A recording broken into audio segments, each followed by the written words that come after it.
የአረበኛ ፊደላት ለላም ተዕሪፍ ወይንም ውስንነትንና ግልጽነትን ለምታመላክተው አል ባላቸው ቅርበት የሸምስያ ፊደላትና የቀመርያ ፊደላት ተብለው ለሁለት ይከፈላሉ። እነዚህ ሁለቱን ክፍሎች በቅደም ተከተል ለየብቻ እንያቸው። የመጀመሪያው የሸምስያ ፊደላት። የሸምስያ ፊደላት አጠቃላይ ብዛታቸው 14 ነው።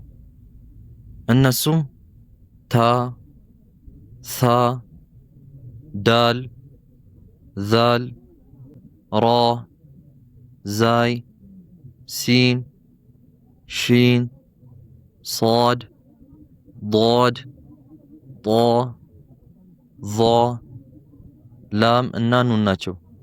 እነዚህ ፊደላት ከአል በኋላ ከመጡ ላሟን አንቀራትም። እንዲሁም በእነዚህ ፊደላት ላይ የሸዳህ ምልክት ወይንም ጠብቀው ይነበባሉ። ለምሳሌ አተዋቢን የሚለውን ቃል ብናይ ላሟ ላይ ምንም አይነት ሐረካ የለም። ነገር ግን ቀጣይ ያለችው ታ ላይ የሸዳ ምልክት አለ። ይህ ብሎ ማለት ላሟ አትቀራም፣ ነገር ግን ታን በሸድ አርግተን አጥብቀን እንቀራታለን። በተመሳሳይ ሁኔታ አሰዋብ የሚለውን ቃል ብናይ ሳ ላይ የሸዳ ምልክት አለ፣ ላም ላይ ምንም አይነት ሐረካ የለም። ስለዚህ ይቺ ፊደል ምንድናት? የሸምስያ ፊደል መሆኗን በዚህ እናውቃለን። ሌላ አንድ ምሳሌ ብንጨምር አሻኪር የሚለውን ብናይ ሺል ላይ የሸዳ ምልክት አለ፣ ላም ላይ ግን ምንም አይነት ሐረካ የለም። ይህ ብሎ ማለት ላሟን አንቀራትም፣ ነገር ግን ቀጣይ መጣችሁ ሺል ላይ የሸዳ ምልክት አርግተን አጥብቀን እንቀራታለን። ሁለተኛ የቀመርያ ፊደላት የሚባሉት ናቸው። የቀመርያ ፊደላት የሚባሉት ልክ እንደ ሸምስያ 14 ፊደላት ሲሆኑ እነዚህም ሐምዛ፣ ባ፣ ጂም፣ ሐ፣ ኸ፣ ዓይን፣ ገይን፣ ፋ፣ ቃፍ፣ ካፍ፣ ሚም፣ ሃ፣ ዋው እና ያ ናቸው። እነዚህ ፊደላት ከላሙ ተዕሪፍ በኋላ የመጡ ከሆነ ላሟን በግልጽ ሁኔታ ስኩን አርግተን እንቀራታለን።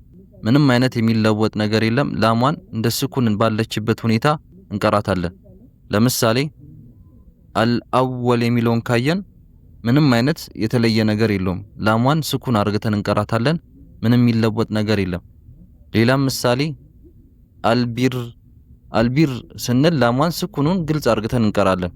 ሌላም አልጀነህ ስንል ላሟን በግልጽ ሁኔታ እንቀራታለን። እነዚህ ሁለቱ ላም ሸምስያና ላም ቀመርያ ፊደላት ብለን ለሁለት የለየንበት ምክንያት ዋነኛ ምክንያት እነዚህ ፊደላት ለላም ያላቸው ቅርበትና ለላም ያባላቸው ርቀት ነው። 28 ሁላ ፊደላቶች እንዴት ነው በሁለት ከፍለን የምንለያቸው? በቁርአን ላይ በሚመጡበት ሰዓት እንዴት ነው ልንለያቸው የምንችለው የሚለውን ጥያቄ ቢነሳ በሁለት ዘዴዎች ልንለያቸው እንችላለን። የመጀመሪያው የምንለይበት መንገድ ከአሊፍ ላም በኋላ የመጣው ፊደል የሸዳ ምልክት እንደያዘና እንዳልያዘ መመልከት ነው። ይህ ፊደል የሸዳህ ምልክትን ያዘ ከሆነ ይህ ፊደል የሸምስያ ፊደል መሆኑን እናውቃለን።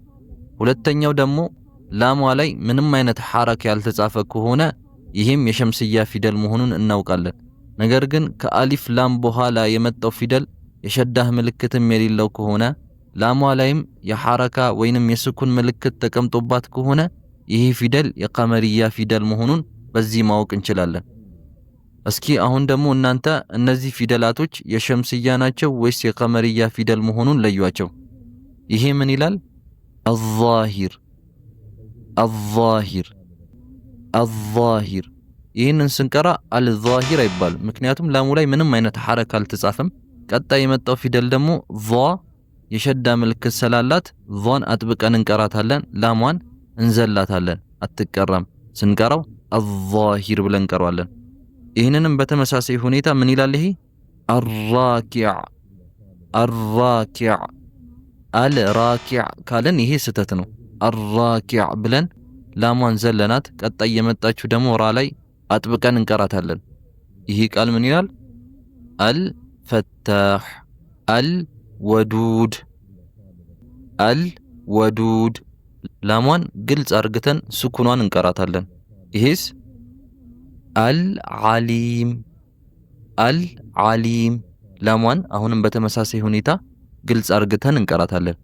በእንደዚህ አይነት ሁኔታ የሸምስያ ፊደልና የቀመርያ ፊደልን በእንደዚህ አይነት ሁኔታ ቀለል አድርገን መለየት እንችላለን።